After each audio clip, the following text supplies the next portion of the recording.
I need the peace. I need the certainty. I need every single thing that God has to offer me. I need it all. God is not a God of confusion.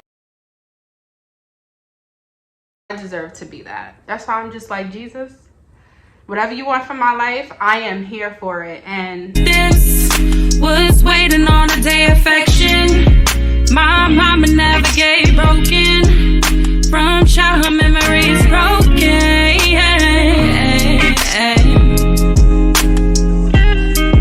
Broken, like no one understands the pain. Broken, like I'm going insane. Hey guys, it is your girl Heyyyy Star and welcome back to my channel.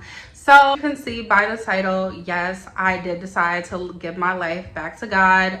I am going to be talking about all of the amazing things that God has done in my life, because I feel like what has led me to this decision to finally just completely, wholeheartedly put faith in him is because I know that he has done great things for me in the past in terms of answering prayers and all the above. Like, I just feel like at this point in my life, I'm 27, there's other things that I want to do, there's other things I want to get accomplished, and I feel like, why would I not want God in it? I don't even know where to start. Growing up, it was just me and my brother. I have 11 siblings in total. That's between my mom and my dad.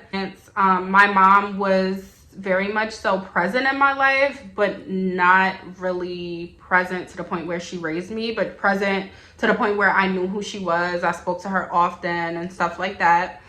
And my dad was really just never in my life. I remember being 6 years old and I called to speak to my dad, and someone answered the phone and was like, "Hey, little girl, that's not your father," and it broke my heart. So yeah, that happened at 6, and I just remember every year writing on my Christmas list every year up until I think I was about 9 or 10 years old. And then, but I still would pray about it. I still would cry about it. Like, I want my dad in my life or whatever. And then when I got pregnant with my daughter at 17 years old, he actually reached out to me on Facebook. And he was like, "Yeah, I'm sorry I wasn't in your life for all these years. And, you know, forgive me." So, like, for me, I've always had, like, that open heart. And I'm just like, okay, yay. Like, I have my father. Like, I'm super happy. Like, I was, like, literally ecstatic. And I remember just crying. And just crying because I knew that that was something that I literally always wanted. And to finally get it, even though I was 17, to finally get it, I was like, oh my gosh, like, this is really happening. And that was like literally 10 years ago. As of right now, he is the only parent I have left. My mom died in 2020.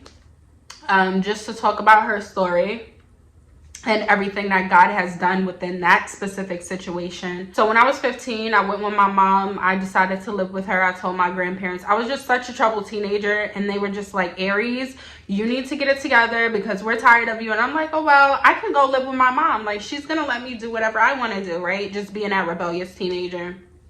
And so my mom and I, we went to a shelter, and we stayed in the shelter. And I remember my mom getting mad because there was like a roach in the shelter, and she was like, I'm not gonna say the word, "This dirty shelter," and stuff like that. So she was super mad. So we ended up leaving the shelter. So I was like, "Mom, you know, I'm gonna go back to, you know, grandma and papa's house," which is my grandmother and my grandfather's house.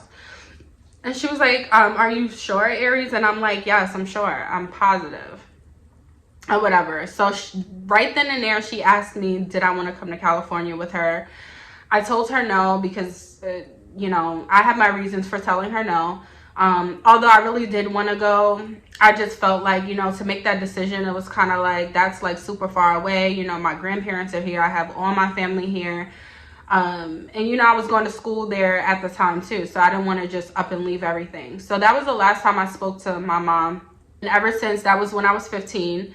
And I've been trying to get in contact with her up until I was like 23. And like, I used to always tell people, every time anyone met me, optimistic, like, yeah, one day I'm gonna find my mom. And I used to always pray about it. And when I tell you guys, like, nothing, like, nobody could tell me nothing, because everything was like so super confidential and they just didn't want to give me any information until one day I got a call.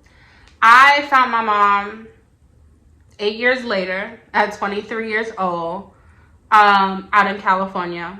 And I actually am gonna probably do a video on like my whole journey into doing that. We found her, and that was another answered prayer that, you know, God answered. And even though it wasn't right away, it was 8 years later. And like, I remember always saying, I'm gonna find my mom, always so hopeful, always, you know, having faith that it would happen, and it actually did happen. So just going through all of those experiences and realizing that God has literally answered every single prayer, even from when I was a little girl.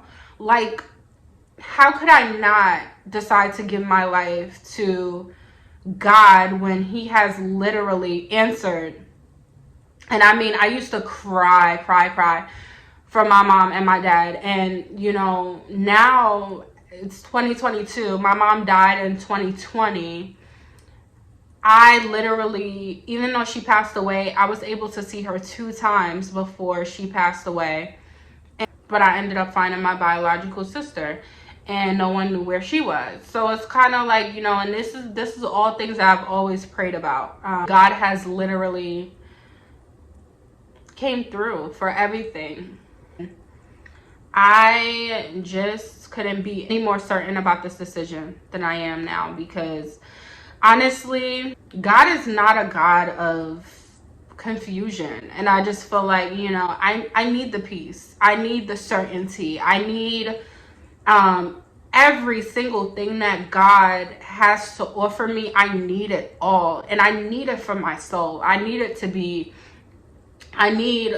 the mother that God has called me to be. I need it to be the friend that God has called me to be. I need it to be the granddaughter that God has called me to be. I need to be the niece that God has called me to be. And again, nobody's perfect, but I just feel like when God is a part of you,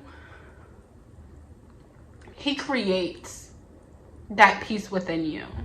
He creates that love within you. He creates that forgiveness within you. And everything that God stands for, I just need to be, because I deserve to be that. I deserve to be that. Sorry, guys. I can't do this alone. I've been in situations where literally I have built a life for myself and it literally all fell apart because God was not a part of that. He wasn't a part of that foundation that I built for myself and my daughter. He wasn't a part of that, you know, house I got. He wasn't a part of that relationship I was in. He was not a part of it. And that's exactly why it ended up falling apart. And I'm at a point in my life where anything I build, may God continue to bless, because it's really not a good feeling to like create something and for it to fall apart. And if that means that God needs to be in my life in order for me to have a stable life, then I want God.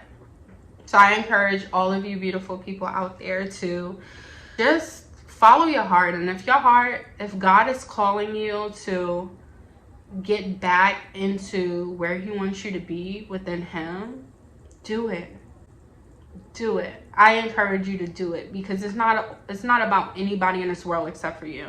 It's about you and what God wants for you. That's why I'm just like, Jesus, whatever you want from my life, I am here for it. I love you guys. Thank you so very much for watching.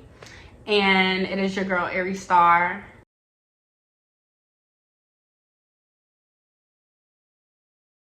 Stick the paper.